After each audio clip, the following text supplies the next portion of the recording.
రాళ్ళు ఏరేస్తాను. ఏమన్నాడు?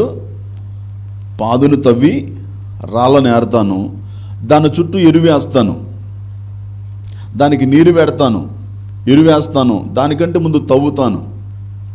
ఇంత చేసినా కూడా ఫలించకపోతే అప్పుడు నరికేయండి అన్నాడు. కాబట్టి ఇప్పుడు ఈ చెట్టు ఏం కావాలి? ఫలించాలి.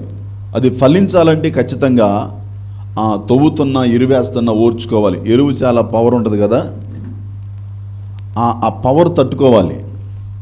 తవ్వుతున్నప్పుడు కాస్త కష్టం అనిపిస్తూ ఉంటుంది, దాన్ని ఓర్చుకోవాలి. అప్పుడే అది ఫలించడానికి అవకాశం ఉంటుంది. దేవుని స్తోత్రం. సరే, ఈరోజు మనము దైవ సందేశాన్ని ధ్యానించుకుందాం. బైబిల్ ఉన్నటువంటి వారందరూ కూడా మీ బైబిల్ తెరిచి చూడండి. బహు జాగ్రత్తగా మీ తలలెత్తి మీరు చూస్తూ దేవుని వాక్యాన్ని గమనించాల్సిందిగా ప్రభు పేరట మీకు మనవి చేస్తూ ఉన్నాను. ద్వితీయోపదేశ కాండంలో నుండి వాక్యాన్ని చదువుకుందాం. ద్వితీయోపదేశ కాండము 32వ అధ్యాయము 15వ వచనం చదువుకుందాం. ద్వితీయోపదేశ కాండము 32వ అధ్యాయము 15వ వచనం. యెషూరూను క్రొవ్విన వాడై కాలు జాడించెను. నీవు క్రొవ్వి బలిసి మందుడవైతివి. వాడు తన్ను పుట్టించిన దేవుని విడిచెను, తన రక్షణ శైలమును తృణీకరించెను. చాలండి. ఈ వాక్యములో దేవుడు ఒక విషయాన్ని మనకు తెలియజేస్తూ ఉన్నాడు. ఈ ప్రారంభపు మాటలో యెషూరూను అనబడుతున్నటువంటి పేరు బయలుపరిచాడు దేవుడు. యెషూరూను అనే పేరు ఇశ్రాయేలు ప్రజలకు మరొక నామకార్థముగా, మరొక పేరుగా పెట్టబడింది. ఏం పేరది? యెషూరూను. అయితే ఈ యెషూరూను అనబడుతున్నటువంటి ఇశ్రాయేలు ప్రజలను ఉద్దేశించి దేవుడు మాట్లాడుతున్నాడు. యెషూరూను క్రొవ్విన వాడై కాలు జాడించెను. ఏం చేశాడు? కాలు జాడించాడు. ఎవరి మీద కాలు జాడించాడు?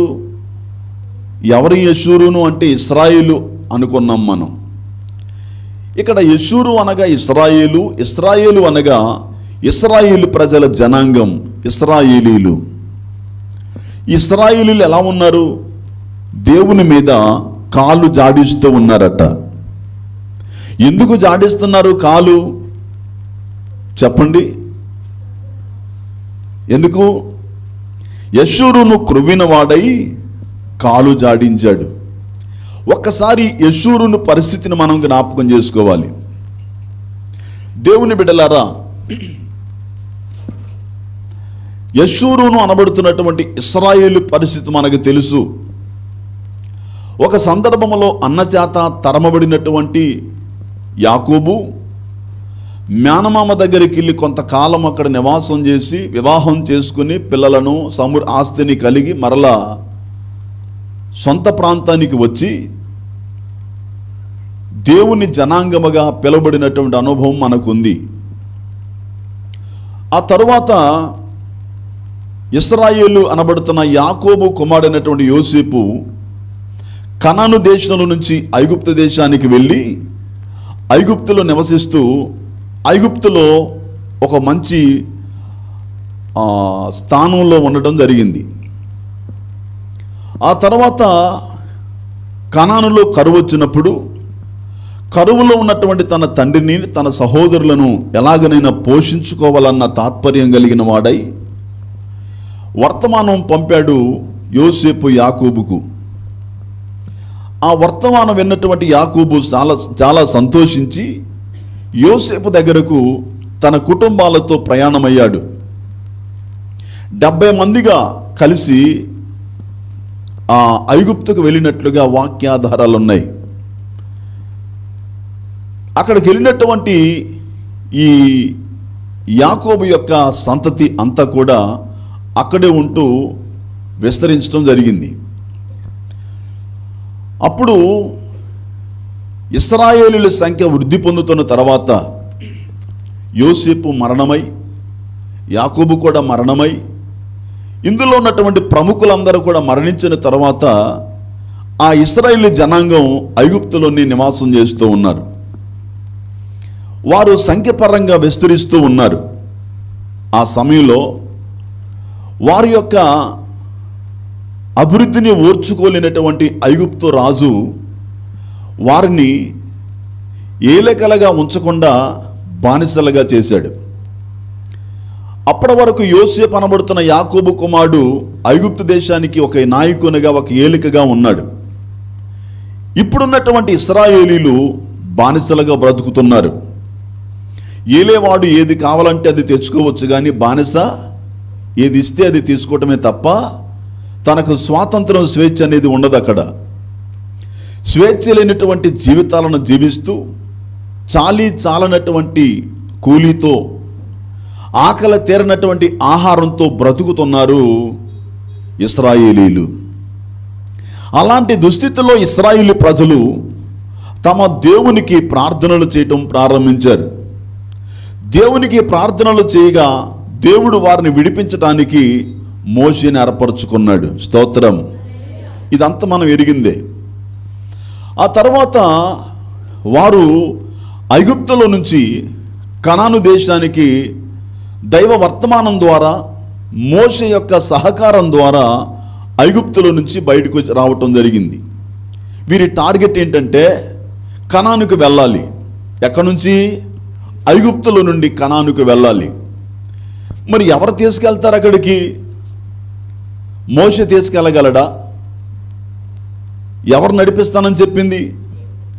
విశాలమైన మంచి దేశానికి మిమ్మలను తోడుకొని పోతానని చెప్పాడు దేవుడు. ఇప్పుడు ఆ మంచి దేశాన్ని మంచి దేవుడే ఇవ్వగలడు. దానికి నాయకుడిగా మోషేని ఏర్పరచుకొని మోషేని పంపినప్పుడు మోషే వారి మధ్యకి వెళ్ళి దైవ సందేశాన్ని ఆ ప్రజలందరికీ తెలియజేశాడు. ఎవరికి చెప్పాడు? ఎవరి కోసం వెళ్ళాడు మోషే? చెప్పండి. ఎవరి కోసం వెళ్ళాడు? ఇశ్రాయేలు ప్రజల కోసం వెళ్ళాడు. కాబట్టి ఐగుప్తులో ఎంతమంది ఇశ్రాయేలు ప్రజలు ఉన్నారో, ఇశ్రాయేలు ప్రజలందరూ కూడా మోషే యొక్క ఆ సందేశాన్ని విని ఐగుప్తుని విడిచి కనాను వెళ్ళడానికి బయలుదేరారు. స్తోత్రం. ఒకళ్ళిద్దరు కాదు, ఇశ్రాయేలు ప్రజలందరూ కూడా మోషే మాటకు లోబడ్డారు. ఎందుకు? మోషే తనకు తానుగా రాలేదు, దేవుడు పంపగా వచ్చాడు. దేవుడు పంపగా వచ్చినటువంటి ఆ మోషే ఇశ్రాయేలు ప్రజల మధ్యకు వెళ్ళి వారికి దైవ సందేశాన్ని ఇచ్చినప్పుడు అందరూ ఆ ఉపదేశానికి లోబడ్డారు. నిజంగా ఎవరైనా దేవుని సందేశానికి లోబడితే దేవుడు ఎంత సంతోషిస్తాడో. ఒక సందర్భంలో అంటాడు, లోబడినోళ్ళని ప్రజల వైపు దినమెల్లా నా చేతులు చాపుతున్నాను అన్నాడు. ఈరోజు ఎవరు కావాలి దేవునికి? లోబడేవారా, లోబడకుండా ఉండేవారా? లోబడేవారు కావాలి దేవునికి. అయితే ఉపదేశానికి ఇశ్రాయేలు ప్రజలందరూ లోబడ్డారు. అందరూ లోబడ్డారు. దేవుడు ఎంత సంతోషించాడో. లోబడిన వారిని బట్టి దేవుడు సంతోషపడుతూ ఉన్నాడు. అయితే ఆ సంతోషంలో దేవుడు ఐగుప్తులో బయలుదేరింది మొదలుకొని వారి యొక్క అరణ్య ప్రయాణం అంతట్లో కూడా వారికి ఏ సమయానికి ఎప్పుడు ఏది కావాలో ప్రతిదీ దేవుడు సమకూర్చుకుంటూనే వస్తున్నాడు. ఏమన్నా తక్కువ చేశాడా? చెప్పండి. ఒక అద్భుతం ఏంటంటే వారు ఏ బట్టలు ధరించుకున్నారో ఈ 40 సంవత్సరాల ప్రయాణంలో వారి బట్టలు పాతగిల్లిపోలేదట, మాసిపోలేదు. వారు వేసుకున్నటువంటి చెప్పులు వారు కూడా తెగిపోలేదు. 40 సంవత్సరాలు ఆ చెప్పులు మంచిగా పనిచేశాయి. 40 సంవత్సరాలు వారు ధరించినటువంటి ఆ వస్త్రాలు పనిచేశాయి.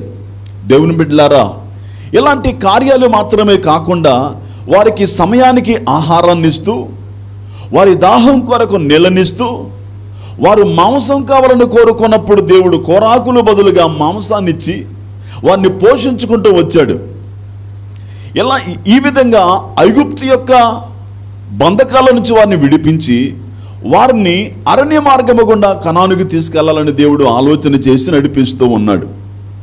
ఇలాగూ వారు నడిపించబడుతూ ఉన్నప్పుడు ఇశ్రాయేలీలు దేవుడు చేసినటువంటి కార్యాలను, దేవుడు చేసినటువంటి అద్భుతాలను వారు ఎలా స్వీకరించారు? ఎన్ని కార్యాలు వారి జీవితంలో జరిగాయి? వారు శ్రమలో ఉన్నప్పుడు, బాధలో ఉన్నప్పుడు, దుఃఖములో ఉన్నప్పుడు వారు దేవునికి మొర్రపెట్టగా దేవుడు ఏం చేశాడు? ఎన్ని అద్భుతాలు వారి జీవితంలో చేసింది. వారు దేవుని మీద ఆధారపడి ప్రార్థన చేస్తే దేవుడు వారి ప్రార్థన అంగీకరించేవాడు. వారి ఊహకు అందనటువంటి కార్యాలు ఎన్నో వారి జీవితంలో చేశాడు దేవుడు. అయితే ప్రియులారా, ఇక్కడ వాక్యములు అంటాడు కదా, యెషూరును క్రొవ్విన వాడై కాలు జాడించెను, నీవు క్రొవ్వి బలిసి మందుడవైతివి, వాడు తన్ను పుట్టించిన దేవుని విడిచెను, తన రక్షణ శైలమును తృణీకరించెను అని రాయబడింది. యెషూరును అనబడుతున్న ఇశ్రాయేలు ప్రజలు క్రొవ్విన వారై కాలు జాడించారు. ఎందుకు కొవ్వారు? వీళ్ళు ఎందుకు కొవ్వు పట్టారు? ఇశ్రాయేలు ప్రజలు కొవ్వటానికి కారణం ఏంటి చెప్పండి? కొవ్వటానికి కారణం ఏంటి? దేవుడు అడిగిందల్లా ఇస్తున్నాడు. అడిగిందల్లా ఇస్తనేసరికి కొవ్వు పట్టారు. దేవుడు ప్రార్థన ఆలకించాడు, కావలసినవన్నీ ఇస్తున్నాడు. మేము ప్రార్థన చేస్తే దేవుడు మా ప్రార్థన ఆలకించి మాకు ఇస్తాడు అన్నటువంటి అది వచ్చింది వారిలో. వాస్తవమే, అడిగితే దేవుడు ఇస్తాడు అన్నాడు కదా, నాకు మొర్ర పెట్టుము నీకు ఉత్తరం ఇస్తాను, నీకేం కావాలో అడుగు అని చెప్పాడు. అడుగు వాటికంటే, ఊహించు వాటికంటే అత్యధికముగా ఇస్తానని చెప్పాడు దేవుడు. అడగాలి, కావలసినవి అడగాలి, దేవుడు ఖచ్చితంగా ఇస్తాడు. ఎవరిని త్రోసివేయకుండా అడిగిన వారికి ధారాళంగా ఇస్తాడు. ఇచ్చాడు కదా, ఇచ్చిన తర్వాత కొవ్వు పడుతుంది చాలామందికి. దేవుడు మేలు చేసిన తర్వాత కొవ్వు పడుతుంది. దేవుడు వారి ప్రార్థన ఆలకించిన తర్వాత కొవ్వు పడుతుంది. దేవుడు వారిని స్వస్థపరిచిన తర్వాత కొవ్వు పడుతుంది. దేవుడు చేసిన మేలును మర్చిపోయి, దేవుడు చేసిన అద్భుతాలను జ్ఞాపకం చేసుకోకుండా మర్చిపోయి, ఈ యెషూరు అనబడుతున్నటువంటి యాకోబు అనబడుతున్న ఇశ్రాయేలు ఎలాగనైతే దేవుని మీద కాలు జాడించాడో, ఈ రోజున అనేకులు దేవుని మీద కాలు జాడిస్తున్నారు.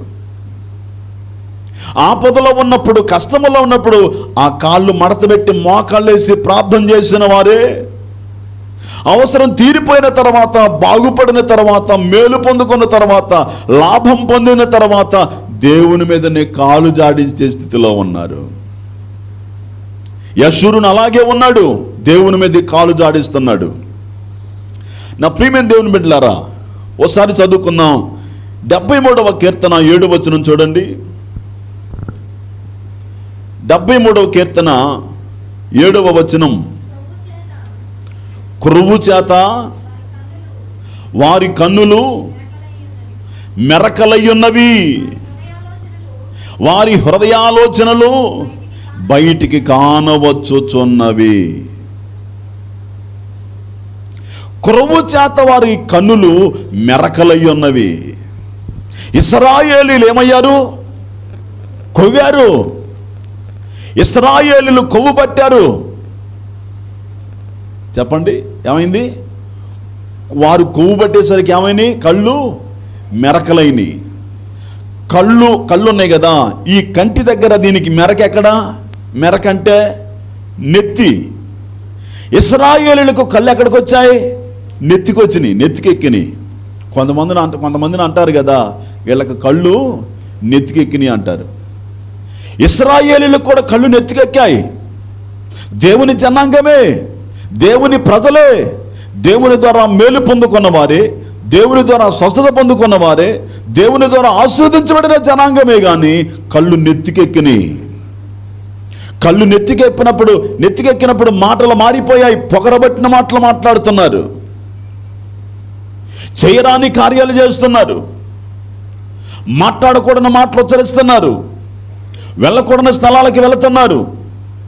చేయరాని కార్యాలు, దుర్మార్గమైనటువంటి జీవితాన్ని జీవిస్తున్నారు ఇశ్రాయేలీలు.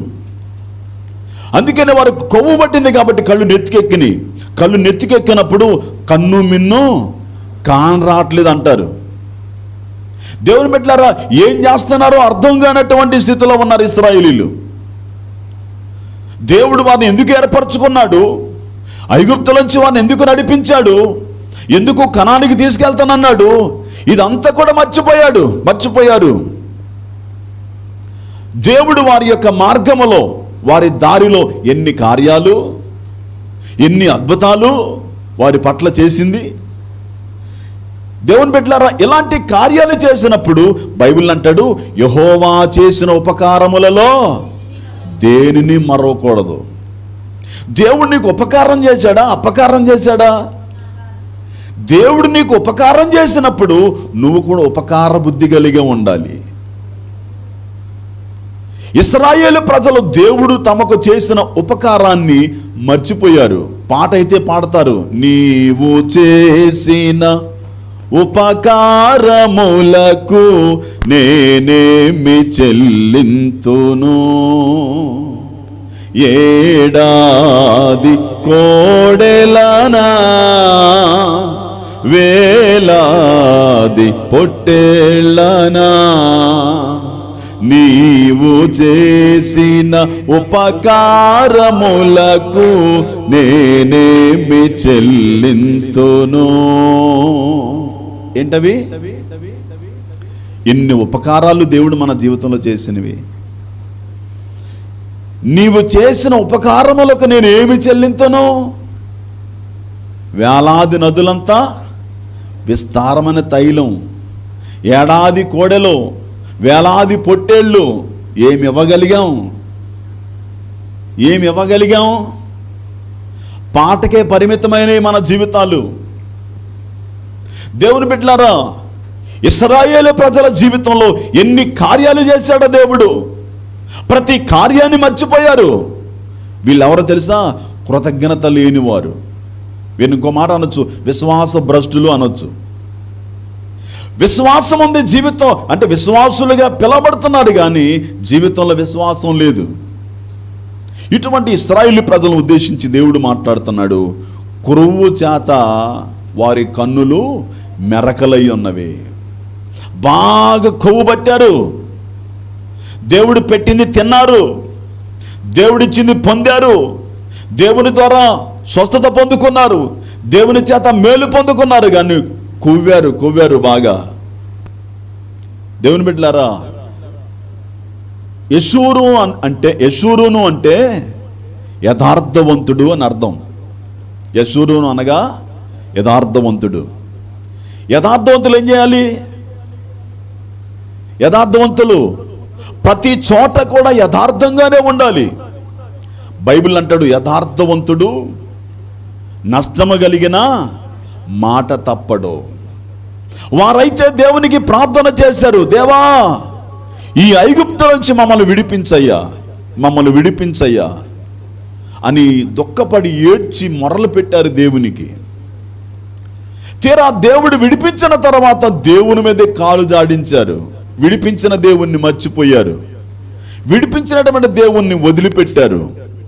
అందుకంటాడు, యెషూరును క్రొవ్విన వాడై కాలు జాడించను, తన్ను పుట్టించిన దేవుని విడిచెను. ఎవరైతే వారిని పుట్టించారో పుట్టించినటువంటి దేవుణ్ణి విడిచిపెట్టాడు. ఈనాడు లోకమంతలాగే ఉంది. పుట్టించిన దేవుని విడిచిపెట్టి ఎవరికి వారే దేవుణ్ణి పుట్టించుకుంటున్నారు. దేవుణ్ణి మనం పుట్టించగలమా? దేవుణ్ణి మనం చేయగలమా? మనల్ని చేసిన వాడు, మనల్ని పుట్టించిన వాడే కదా దేవుడు అంటే. యెషూరును చేసినటువంటి ఈ మాట చూడండి దేవుని బిడ్డలారా. ఇంకో మాట చదువుకున్న 119వ కీర్తన 70వ వచనం చూడండి.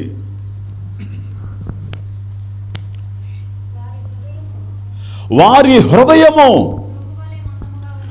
క్రొవ్వు వలె మందముగా ఉన్నది. విన్నారా? మనం చదువుకున్నటువంటి వాక్యములో చెబుతున్నాడు, వారి హృదయము క్రొవ్వు వలె మందంగా ఉంది. కొవ్వు ఎట్టుంటుంది? మందంగా ఉంటుంది. శరీర భాగాలు ఆ వ్యక్తి బక్కగా ఉన్నప్పుడు ఆ చర్మం చాలా పలసగా ఉంటుంది. అట్లా పట్టుకుంటే 2 ఏళ్ల మధ్యలో అందిపోతుంది. కొంచెం కొవ్వు పట్టిందనుకోండి దేహానికి, ఇట్ట పట్టుకోవాల్సి వస్తుంది. చేతికి అబ్బదో, పట్టెడవుతుంది. అప్పుడు ఏమైంది? కొవ్వు పట్టింది. ఈ అష్షూరును అనబడుతున్నటువంటి ఇశ్రాయేలీయులు ఎలా ఉన్నారు? వారి హృదయము క్రొవ్వు వలె మందంగా ఉంది. ఎట్టుంది? మందంగా ఉంది. రక్త పరీక్ష చేసేటప్పుడు ఆ ల్యాబులో సిరంజితో వేలు గుచ్చుతారు. కొన్నేమో ఈ రక్త పరీక్ష చేయడానికి డయాబెటీస్ ఉందనుకోండి, వారికి టెస్ట్ చేయాలనంటే దాన్ని ఏమంటారు, మిషన్ ఉంటుంది. అది 1, 2, 3 పాయింట్ పెట్టి దాన్ని వెనకకు లాగి బటన్ నొక్కితే ఆ సూది పోయి కూర్చుకుంటుంది.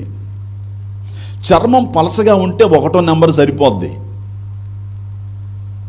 కానీ కొంతమందికి 1వ నెంబర్ పెట్టి కుచ్చితే అది లోపలికి దిగదు. ఎందుకు? కారణం ఏంటి? ఆ చర్మం మందంగా ఉంది కాబట్టి దాన్ని పెంచాలి, పాయింట్లు పెంచాలి. ఇశ్రాయేలు ప్రజలు కూడా ఇలాగే ఉన్నారు, మందమైపోయారు కొవ్వులాగా. దేవుని బిడ్డలారా, మనిషి ఒక జంతువు మాంసాన్ని తింటున్నప్పుడు మాంసాన్ని తినొచ్చు కానీ కొవ్వును మాత్రం తినకూడదు. కొవ్వు తినకూడదు. అసలు రుచి ఏంటి? కొవ్వే. కొవ్వు రుచిగానే ఉంటుంది కానీ తింటే ప్రమాదకరం. ఇశ్రాయేలు ప్రజలు కొవ్వారు. వారు ఎందుకు కొవ్వారు? ఇశ్రాయేలు ప్రజలు కొవ్వడానికి కారణం ఒకటి ఉంది. చూడండి, ద్వితీయోపదేశకాండంలో 31వ అధ్యాయం, ద్వితీయోపదేశకాండం 31వ అధ్యాయం 20వ వచనం చూద్దాం. నేను వారి పితరులతో ప్రమాణము చేసినట్లు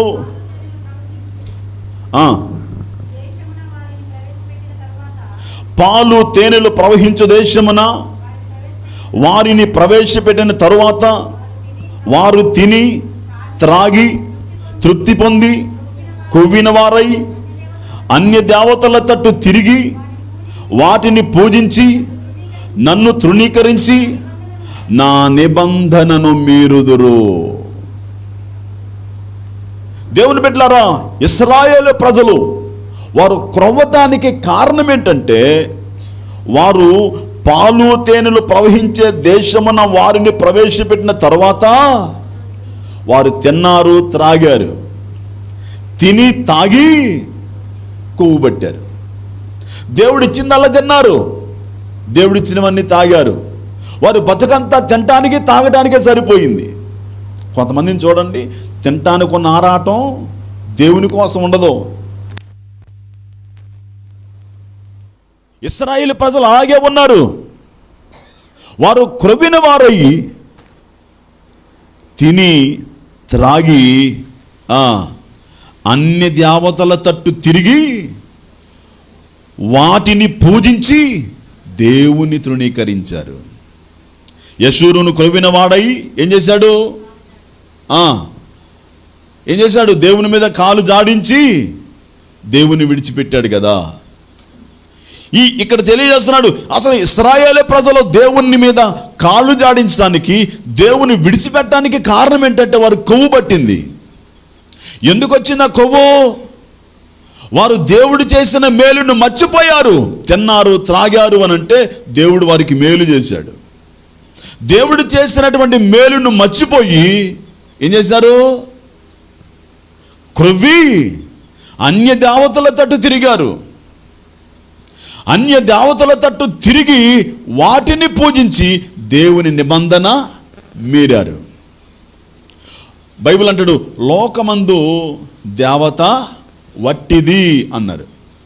అంటే దీని అర్థం ఏంటంటే మనుషులు దేవుని దగ్గరకు వస్తున్నారు, మందిరానికి వస్తున్నారు, సంఘములో ఉంటున్నారు, దేవునితో సహవాసం చేస్తున్నారు, కానీ వారు చేసే భక్తి ఒట్టొట్టి భక్తే. దేవునికి భయపడే భక్తి కాదు, వాక్యానుసారమైన భక్తి కాదు, దేవుల్లో లోతైనటువంటి అనుభవంలో ఉన్న భక్తి కాదు. అందుకే ఒట్టొట్టి భక్తి చేస్తున్నారు. అందుకనే వీరేమయ్యారు? దేవుని తృణీకరించారు, దేవుని నిబంధన మరిచారు. నిబంధన అంటే దేవుని యొక్క ఆజ్ఞ. దేవుని ఆజ్ఞ ఏంటి? దేవుడు ఆత్మ గనుక ఆయన్ని ఆరాధించాలి. క్రొత్త నిబంధనలు మనం చదువుతున్నాం. ఇదిగో మీరు ఆదివారమున ప్రతి ఒక్కరూ సంఘముగా కూడుకోవాలి అని చెప్పాడు. మనం కూడుకోలేకపోతున్నామనంటే దేవుని నిబంధన మర్చిపోతున్నాం. దేవుని మీద కాలు జాడిస్తున్నాం. నా ఇష్టమైతే వస్తా, నాకు నచ్చినప్పుడు వస్తా, నాకు తీరినప్పుడు వస్తా, దేవా నేను ఎప్పుడు వస్తే అప్పుడు రాని, అంతేగాని నువ్వు రమ్మన్నప్పుడు నేను రాను, నాకు రాబుద్ది ఒప్పుకుంటే వస్తా, రావాలనిపిస్తే వస్తా. ఇలాంటి వారా దేవుని ప్రజలు? ఇలాంటి వారా దేవుని జనాంగం? నీకు కష్టమైనా కూడా, వీలు కలగకపోయినా కూడా వీలు కలగజేసుకొని వస్తావే, వారు దేవుని పిల్లలు. నీకు అనుకూల సమయంలో కాదు వచ్చేది, దేవునికి అనుకూలమైన సమయంలో నువ్వు రావాలి. సమయమందును అసమయమందు అంటే నీకు అనుకూలంగా ఉన్నప్పుడు, అనుకూలము లేనప్పుడు, అన్ని సమయాల్లో కూడా ఉండాలి దేవునితో. ఇశ్రాయేలు ప్రజలు ఎలా ఉన్నారు? మాకు నచ్చితే వస్తాం, మాకు తీరితే వస్తాం, మాకు ఓపుకుంటే వస్తాం, రావాలనిపిస్తే వస్తాం. ఇదేం భక్తి? నేటి ఇశ్రాయేలీలు అనబడుతున్నటువంటి క్రైస్తవ జనాంగములో కూడా ఈ జబ్బే ఉంది. కాలు జాడించే విధానం, దేవుని మీద తిరగబడే విధానం, దేవుని మాట తృణీకరించి దేవుని వాక్యాన్ని త్రోసివేసేవారు ఉన్నారు అనేకులు.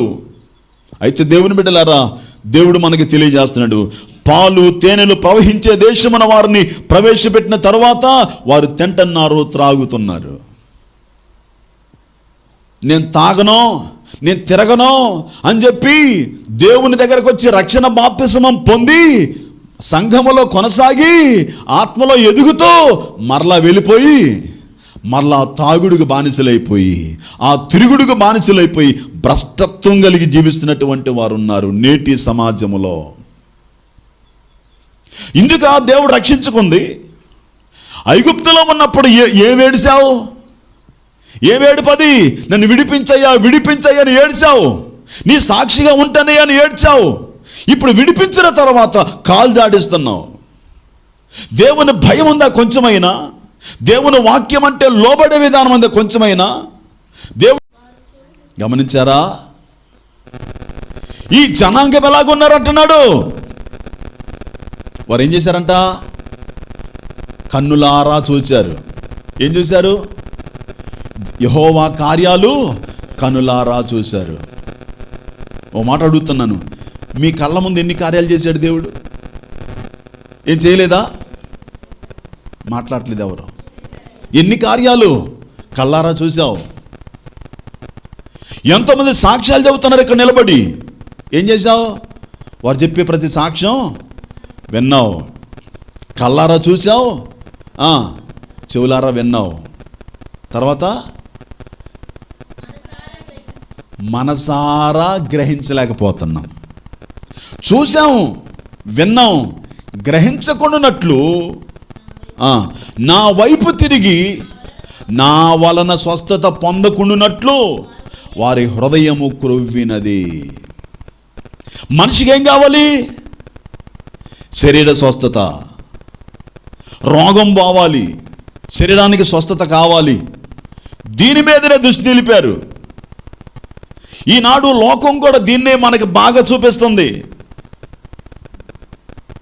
క్యాన్సర్ పోయింది, కడుపు నొప్పి పోయింది, కాళ్ళు నొప్పి పోయింది, ఏళ్ళు నొప్పి పోయింది, దేవునికి స్తోత్రం అంటున్నారు. కానీ ఇవి కాదు పోవాల్సింది.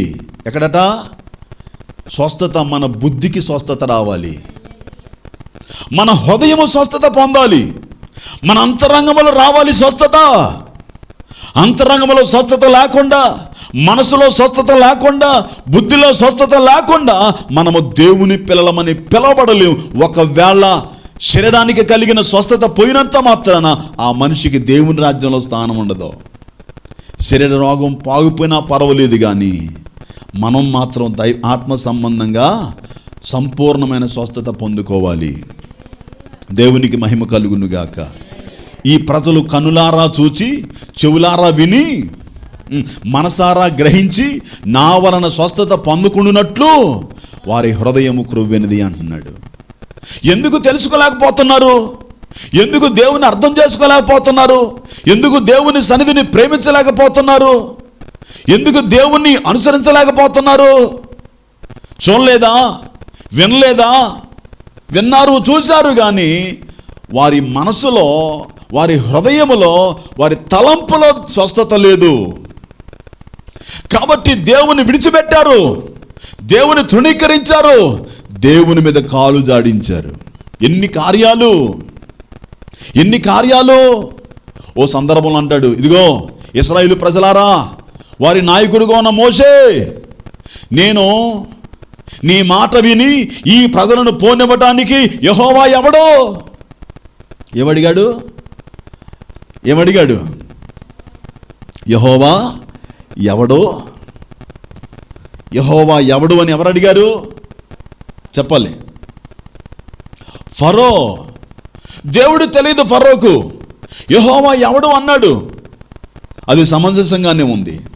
ఈరోజు రక్షణ పొందిన విశ్వాసులు కూడా, క్రైస్తవ జనాంగము కూడా, దేవుని ప్రజలుగా పిలువబడుతున్న వారు కూడా ఎలా ఉన్నారంటే, వారి క్రియలను బట్టి, వారి స్థితిగతులను బట్టి యెహోవా ఎవడు అన్నట్టుగానే ఉన్నారు. మన ఆలోచనలు, మన అలవాట్లు, మన పద్ధతులు, మన నడవడిక, మన తలంపులు దేవుడు ఎవడో అన్నట్టుగానే ఉన్నాయి. మనం చెప్పనక్కర్లా ఫరోలాగా యెహోవా ఎవడని. మనకు దేవుడు తెలిస్తే ఎక్కడుంటాం? దేవునితోనే ఉంటాం. నీకు దేవుడు తెలియటం లేదా? ఓ విశ్వాసి, దేవునికి తెలియటం లేదా? దేవునికి తెలిస్తే దేవునితో ఉండాలి కదా. దేవునితో ఉండవలసి నువ్వు లోకంతో ఉంటున్నావేంటి? దేవునితో ఉండవలసి నువ్వు మనుషులతో ఉంటున్నావేంటి? నిన్ను పరలోకానికి తీసుకెళ్ళగలిగేది, నిత్య రాజ్యానికి నడిపించగలిగేది మనుషులు కాదు, కేవలం దేవుడు మాత్రమే. ఎవరు తీసుకెళ్తారు పరలోకం? ఎవరిస్తారు? కాసిన డబ్బులు ఇస్తారేమో, ఆపదలో ఆదుకుంటారేమో, నీకేదైనా సహాయం చేస్తారేమో, కానీ పరలోకం మాత్రం ఇవ్వలేరమ్మా. ఎవరైనా నీ అప్పు తీర్చొచ్చు, ఎవరైనా నీకు ఇల్లు కట్టియొచ్చు, ఎవరైనా నీకు ఒక వాహనాన్ని ఇవ్వచ్చు, ఎవరైనా నీకు కాస్త బంగారం ఇవ్వచ్చు, ఎవరైనా నీకు కాస్త ధనాన్ని ఇవ్వచ్చు. ఇన్ని చేసినా కూడా ఎవరూ పరలోకాన్ని ఇవ్వలేరు. ఈ చెప్పుకున్నటువంటి వాటిలో ఏది కూడా శాశ్వతమైనది కాదు, ఏది స్థిరమైంది కాదు, ఏది పరసంబంధమైనది కాదు. పరలోకం మనకు కావాలంటే వాటి నుంచి మనం బయటికి రావాలి.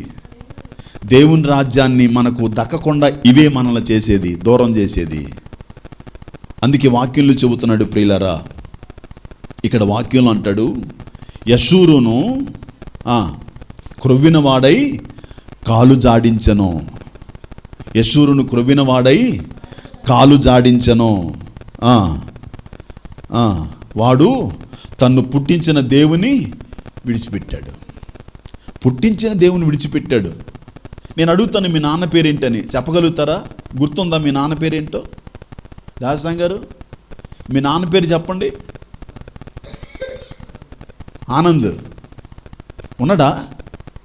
ఎన్నాళ్ళైంది చనిపోయి? 4 అయ్యా, 40 సంవత్సరాలైనా కూడా వాళ్ళ నాన్న పేరు గుర్తుంది. మరి నీ దేవుణ్ణి గుర్తున్నాడా? చెప్పరే. ఎవరో దేవుడు, ఎవరో? యెహోవాయే దేవుడు. ఆ పేరు గుర్తులేదా? నీ దేవుణ్ణి గుర్తులేడా? నీ తండ్రి నీకు గుర్తున్నప్పుడు నీ దేవునికి ఎందుకు గుర్తుంటం లేదు? ఇశ్రాయేలు అలాగే చేశారు.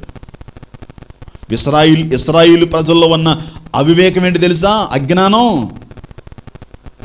దేవుడు వారిని ఐగుప్తులో నుంచి నడిపించి కనాను దేశానికి వారిని తీసుకొని పోతున్నప్పుడు ఏం జరిగిందో తెలుసా? మోషేని దేవుడు పర్వతం మీదకి ఎక్కిరమ్మంటే ఇశ్రాయేలు సంఘాన్ని తన అన్నైనటువంటి అహరోనుకు అప్పగించి మోషే పర్వతాన్ని ఎక్కాడు. మోషే 40 రోజులు పర్వతం మీద ఉన్నాడు. 40 రోజులకు పర్వతాన్ని మోషే దిగొచ్చిన తర్వాత ఇశ్రాయేలు ప్రజలు ఎలా ఉన్నారు? చెడిపోయారు. స్తోత్రం. ఏమయ్యారు? చెడిపోయారు. ఎవరు చెడగొట్టారు? ఇశ్రాయేలు ప్రజలు చెడిపోవడానికి కారణం ఎవరో? ఇశ్రాయేలు ప్రజలను చెడగొట్టింది ఎవరో? అహరోనే, మోషే యొక్క రక్త సంబంధే. ఎందుకో దేవుణ్ణైతే వారు పూజిస్తున్నారు. కొండ కింద ఉన్న వారు దేవుని పూజించట్లేదా? బంగారంతో ఒక దూడం చేసుకొని మధ్యలో నిలబెట్టి దాని చుట్టూ తిరుక్కుంటూ ఆ దూడను పూజిస్తున్నారు. అహరోను ఏం చేశాడు? వారు పూజిస్తుంటే దేవురేజు ముఖం వేసుకొని చూస్తున్నాడు. ఏం చేస్తున్నాడు? ఏ ముఖం వేసుకొని? దేవురేజు ముఖం వేసుకొని చూస్తున్నాడు. దేవుడు అంటాడు మోషేతో, ఓ మోషే, నువ్వు కష్టపడి ఐగుప్తులోంచి విడిపించిన ఇశ్రాయేలీలు చెడిపోయారు, పో కిందికి వెళ్ళిపో, దిగెళ్ళిపో అన్నాడు. ఏమైందబ్బా? ఏమైంది? చెడిపోయారు అన్నాడు దేవుడు. ఎక్కడ చెడిపోయారు? ఎవరు చెడగొట్టారు? దేవుడు ఆ మాట పలకగానే మోషే పరుగు పరుగున బాధ కలిగి పర్వతాన్ని దిగొచ్చేసరికి, ఆ కొండ దిగొచ్చేసరికి అందరూ కూడా ఒక బొమ్మను చేసుకొని పూజిస్తున్నారు. మోషే చేతిలో ఉన్న 10 ఆజ్ఞల్లో కింద పడేశాడు, విసిరి కొట్టాడు నేలకేసి. ఆజ్ఞల పలకలు పగిలిపోయాయి. ఏమైంది? ఎవరు చెడగొట్టారు? అహరోనే. ఏమంటాడంటే, నేనేం చేశాను? అహరోను సమాధానం ఏంటి? ఇట్టెందుకు చేసావు అన్నయ్య? ఇట్టెందుకు చేసావు అహరోనా అని మోషే అడిగితే ఏమంటాడు చెప్పండి? నేనేం చేశాను? వాళ్ళు నా మాట ఇంటేగా, నన్నేం చేయమంటావు? నేనేం చేశాను తమ్ముడా? వాళ్ళు నా మాట వినలేదు. నీ పొద్దాక నేనేం చెప్పాను? నాకే చికాకు పుట్టింది. నేనేం చేస్తున్నా? ఇక వాళ్ళు ఏం చేస్తున్నా చేసుకొని కూర్చున్నా. నేనైతే దానికి దండం పెట్టలేదు తమ్ముడు. ఈరోజు కూడా సంఘాలు ఇలాంటి దేవురేజు మోకాలు ఉన్నారు. వాళ్ళకి చెప్పొద్దా ఏది ఏది ఏది సత్యమో, ఏది రైటో చెప్పొద్దా? ఆహారంలా కూర్చుంటున్నావు. ఇక చూడు, చేసుకొని కొంతమంది అయితే దూరం కూడా చూడరు. కానీ నేను కూడా వస్తలే, కానీ నేను చేసేది రైటే, నువ్వు చేసేది రైటే. చెప్పాల్సిన బాధ్యత లేదా నీకు? అహరోను చెప్పొద్దా? మోషే చెప్పలేదా? మోషే చెప్పినప్పుడు అహరోను చెప్పడానికి ఏమైంది? ఏమంటా సమాధానం? మా మాట వింటారా ఏమన్నా? దేవురేజు మోకం వినరా? చెబుతూనే ఉండాలి. ఏంది? వేస్తా ఉంటే ఏదో ఒక రాయి ఇది తెలుసు, మళ్ళా 8 కాదు, చెప్పాలి కదా. నువ్వు చెప్పకపోతే వాళ్ళకి ఎలా తెలుస్తుంది? తెలిసిద్దయ్యా? చెప్పకుండా నువ్వే చెప్పాలి. వారు అన్య మార్గంలో ఉన్నప్పుడు వారిని దైవికమైనటువంటి మార్గంలో నడిపించాలంటే నువ్వు చెప్పాలి. పైకి తిరిగి అహరోను అంటున్నాడు కదా, మేమేం చేయలా. వీళ్ళు ఏమన్నారంటే దేవుడు కావాలి అంటే బంగారాన్ని తీసుకెళ్ళి అగ్నిలో వేశాం, దూడై బయటకు వచ్చింది అంటున్నాడు. నీ సమాధానం చల్లగొండి, ఎంత బాగా చెబుతున్నాడో. కొంతమంది బలి సమాధానాలు చెబుతారు. నేను రచన పొందిన మరి అన్న మాట వినరు. అసలు చెప్పినా వినరో వాళ్ళు చెబితేగా నీ ముఖానికి వినరు వినరు వినరు అంటాం, కానీ చెప్పాలి కదా. చెప్పకుండా వాళ్ళకి ఎలా తెలుస్తుంది? అహరోను చెప్పాడా? చెప్పలా. మోషే వచ్చి మళ్ళీ కోపడుతుంటే దాన్ని వదిలేసి అప్పుడు దారిలోకి వచ్చాడు. వచ్చారా లేదు ఇశ్రాయేలీలో? నీ నోరు తెరవాలి, నువ్వే వారిని నడిపించాలి. చెబితే కోపడతారా, సనుగుతారా? మోషేకి లేరా? మోషే చెబుతున్నప్పుడు ఒక గుంపు తయారైపోయింది. ఎవరు? వ్యతిరేకమైన వర్గం మోషేకి. నువ్వు కూడా చెబితే నీకు వ్యతిరేకం అవుతారు. అయితే కానీ వ్యతిరేకం కాకుండా ఒక మంచి కార్యం ఎప్పుడు కూడా జరగదో. నా ప్రియమైన దేవుని బిడ్డలారా, అయితే మనం ఇక్కడ అశూరును అంటే అర్థమేమన్నాను? యశూరును అంటే యథార్థవంతుడు అని అర్థం.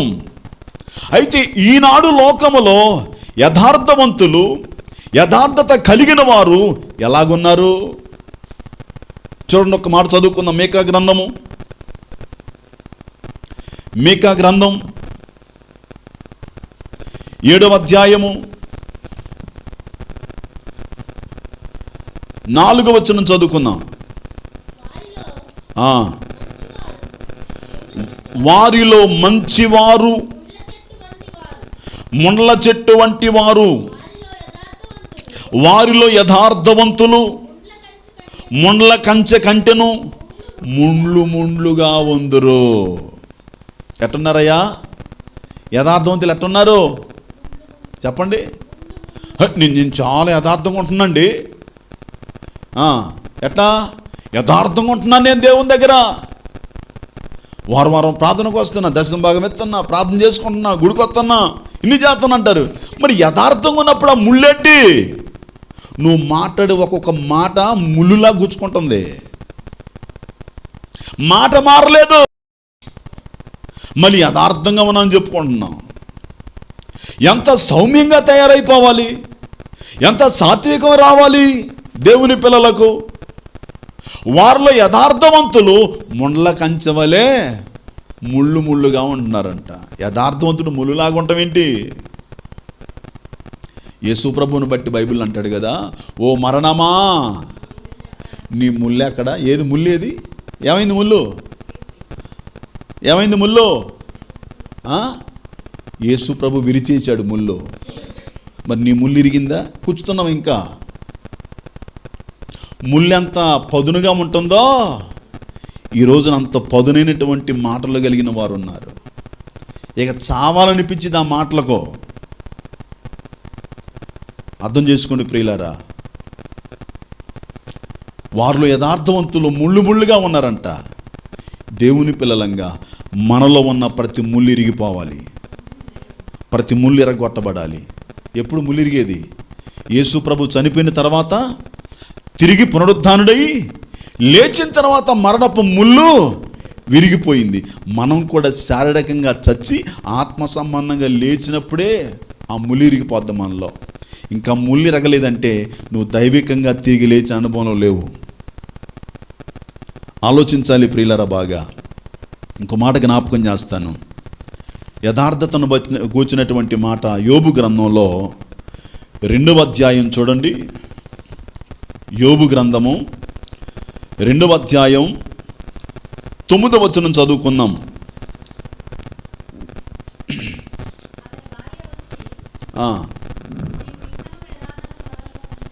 అతని భార్య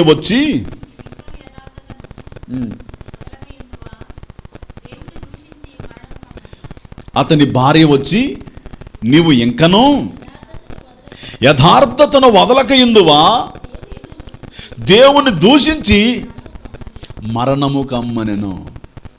విన్నారా? యోబు యొక్క భార్య యోబు దగ్గరికి వచ్చింది. యోబుతో ఏమంటుంది? చాలు నీ భక్తి చాలు. ఓ యథార్థత అంట, ఒకటే ప్రార్థన. ఏం కలిగింది మనకు మేలు? ఏం కలిగింది మనకు మేలు? మనకేమైనా మంచి జరిగిందా? ఇంత కష్టములో ఉన్నాం, ఇన్ని శ్రమలు పడుతున్నాం, ఇన్ని కష్టాల పాలైపోయాం, ఇన్ని నిందలు అనుభవిస్తున్నాం, ఏం జరిగింది మనకు మేలు?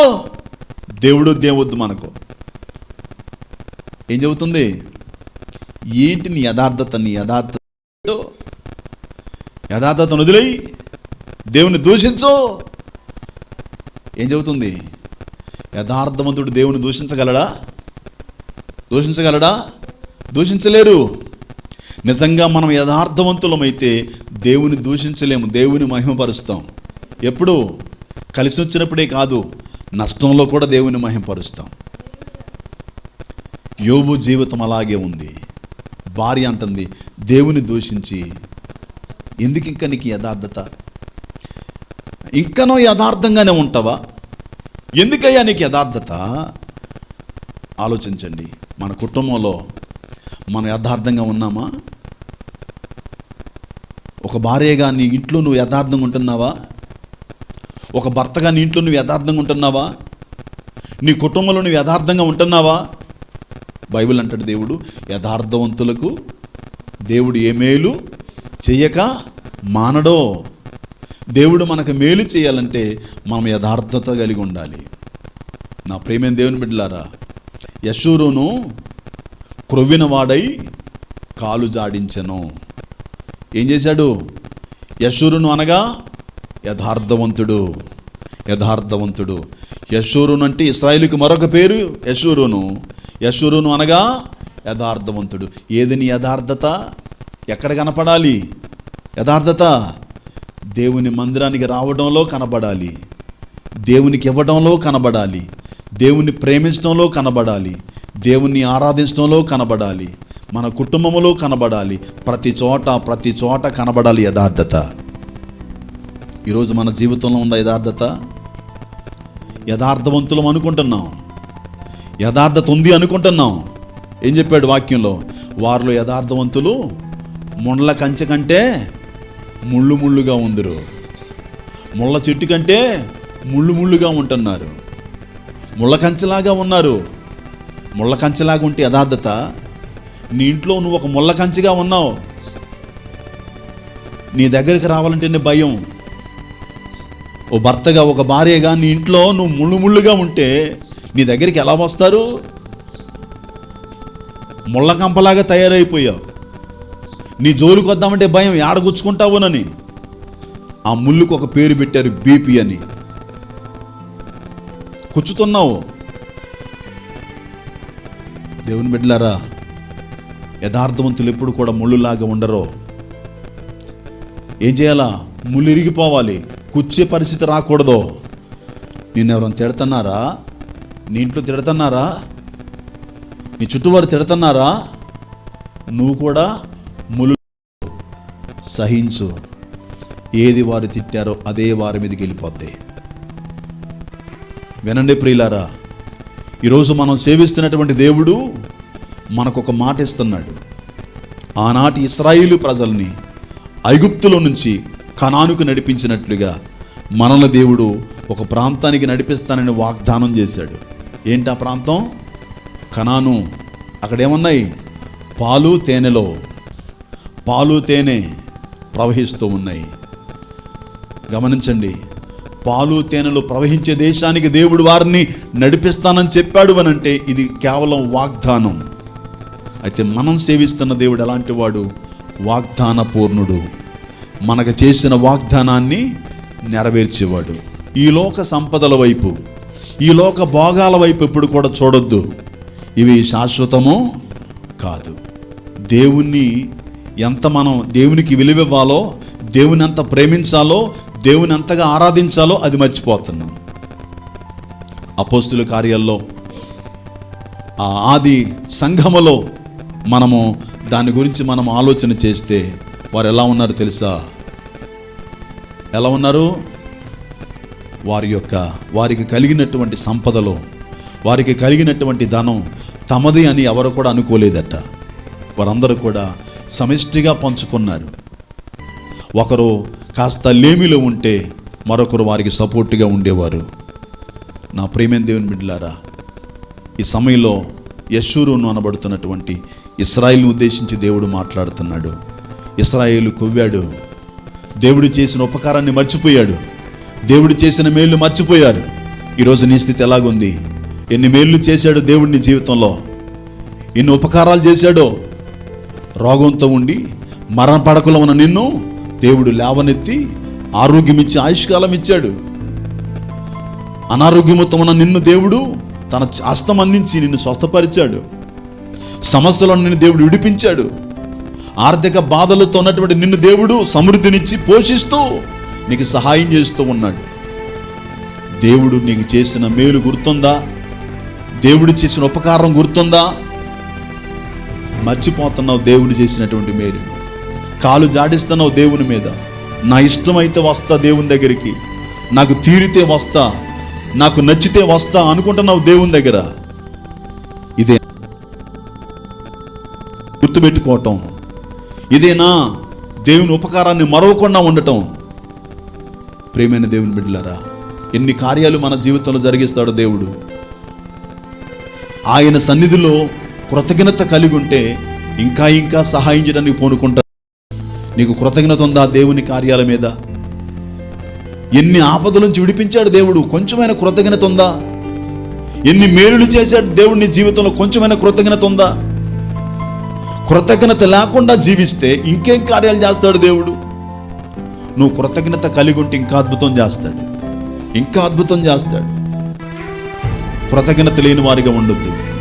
దేవుని దగ్గరికి నీకు నచ్చితే రావటం కాదు, నీకు తీరితే రావటం కాదు, తీర్చుకొని రావాలి, కల్పించుకొని రావాలి, తీరక చేసుకొని రావాలి.